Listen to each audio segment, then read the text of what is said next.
Min. Kamu kangen bareng siapa? Bareng Ayah kan? Oh, sama Ayah? Iya. Nanti istirahat kita mau dong ke perpustakaan. Ngapain? Baca-baca aja. Boleh. Yaudah yuk, kelas. Yuk. Tugas kelompok kita kali ini seru ya? Iya, aku juga suka topiknya. Tapi kamu tahu gak sih kenapa? Kenapa? Kayaknya Lukas nggak suka deh sama tugas kita kali ini. Soalnya aku lihat dari raut wajahnya. Iya sih, dari mimik mukanya juga udah gak enak gitu. Tapi mau gimana pun kita harus ajak dia diskusi. Iya sih.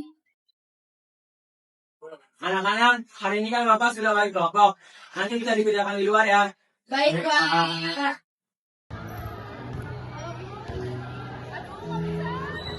Nah, kan kita udah selesai nih bahas tentang perbedaan budaya dan agama. Sekarang kita tinggal ke bagian presentasinya ya.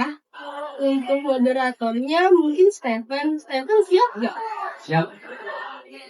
Terus untuk poin yang pertama tentang definisi perbedaan budaya dan agama. Mungkin Cana, kamu siap nggak? Berarti aku menjelaskan tentang definisi perbedaan budaya dan agama. Iya betul yang itu. Nah, iya betul yang itu. Sekarang selanjutnya poin yang kedua tentang contoh perubahan perbedaan budaya agama Indonesia bagian Lukas ya. Lukas siap gak? Nggak siap. Apaan sih buat musik gituan? Gak guna. Kamu jangan kayak gitu, Kas. Kita hidup bermasyarakat. Kita harus memahami sebuah perbedaan. Ngomong sih, Pan.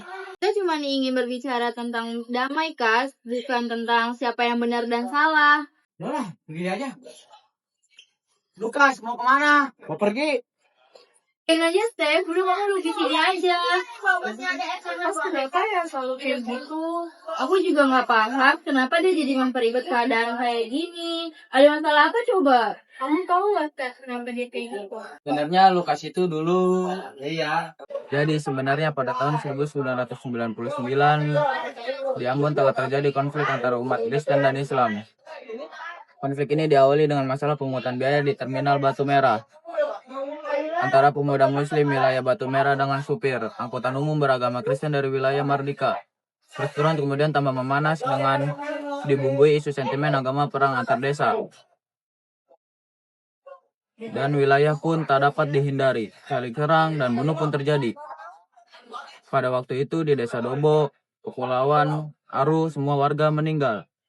Termasuk keluarga dari orang tua Lukas, tetapi pada situ hanya ibu Lukas yang selamat. Ibu Lukas berhasil melarikan diri dan berpindah ke Jawa Timur.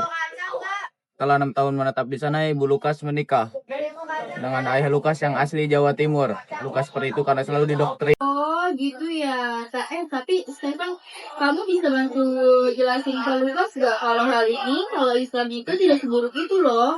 Bisa, karena aku bisa menjelaskan ke Lukas, tapi aku tidak bisa janji bahwa dia akan mendengarkannya. Oh, oke deh. Baik, Stefan.